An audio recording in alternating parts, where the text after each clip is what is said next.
I didn't change the locks on the apartment until it was ready to be rented out to the new renters. What was the day you changed the locks? I couldn't tell you honestly. You should find out. It was after I'd already completed the repairs. Before June 30th? No, after that, just because she had moved. She was gone. When did you officially move out? I left the 24-hour notice on the door. Did I ever get a chance to finish moving out? When did you discover that the locks had been changed? June 2nd. June 2nd. June 2nd. And the letter that was written by my worker at that time had written a letter letting them know that June would be my last month. So they knew, and that was on May 30th. They knew that I was going to be there. Because May, technically, I wanted to leave, but I couldn't because I was the only one moving our stuff in my truck. So I had to get rid of my brand new sectional couch, which because there was a piece of it still in the place. I couldn't even get that. Couldn't get any of my appliances. He took the appliances. I don't know where they are. I don't know what happened to them because they're not there. Where are the things She that were... took her appliances with her. Took all my They appliances. were not in the apartment when I went in there. true. The video clearly shows no stove. The video or that you refrigerator. took. The video I took when I went in to By find- the way, your credibility is shot like a ripped up dishcloth. Because I saw you try to suggest to us that she hadn't paid rent for June. That was proven to be untrue. She hadn't been locked I out. saw you dance around and try to convince me that somehow, it wasn't Section 8, it was something else. You think that this parsing that you are doing is going to somehow camouflage your animus here and what you did. You just thought it was a poor person that you could treat No, as Your you Honor. chose. No, Your Honor. I have nothing further. I totally agree with everyone. He knew darn well that they were living there and that they paid rent. So I didn't like being lied to about that. But I didn't like on her end, listen, the Rottweiler was causing lots of problems. Neighbors, did you read all of these text messages from neighbors?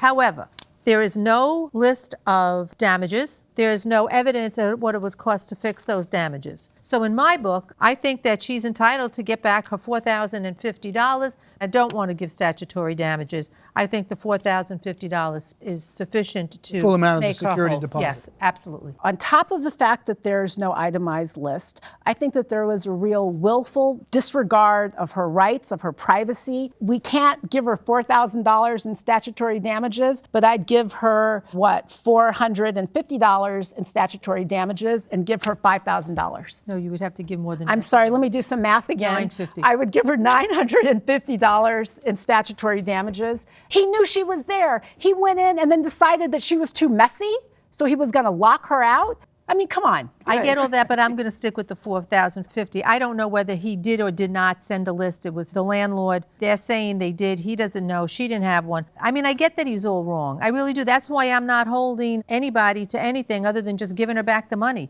I think the fact that he didn't come here with a copy of a list indicating that she was advised as to why they were keeping the security deposit was because they never sent it.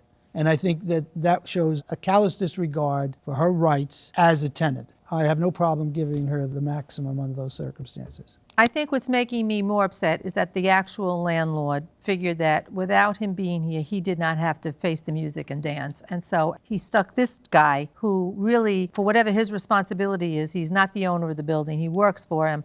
I'll give her the $5,000. Well, it's sad to say that actually both of you were imposed upon by the owner of this premises, you, sir, because he sent you in here to take the rap for things that both you and he wrongfully did to the plaintiff. And ma'am, you were in a position where they were mistreating you and not handling your living situation appropriately, causing some issues. However, putting aside all of the drama, the Rottweiler, the lie about the tenancy, when you thought it was over, what you were going in for, putting all of that aside, the simplest, clearest way to resolve this was to say she was entitled to a list within 21 days of her moving of the itemized damages that you discussed and the cost attributable to all of them. You showed no evidence of any damages, no evidence of a list. And believe me, if you had a list, you would have been in here with the list because you had letters and documents from every neighbor in the area about the dog that was running wild. But the bottom line is you were entitled to be treated appropriately. You were entitled to not be locked out of the only home that you and your children had. And so you are entitled to the return of your $4,050. Thank you. On top of that, the penalty that we can impose due to our maximum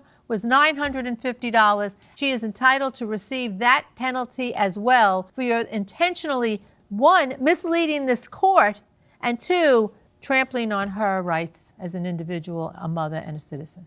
So, ma'am, the verdict is in your favor. for $5,000.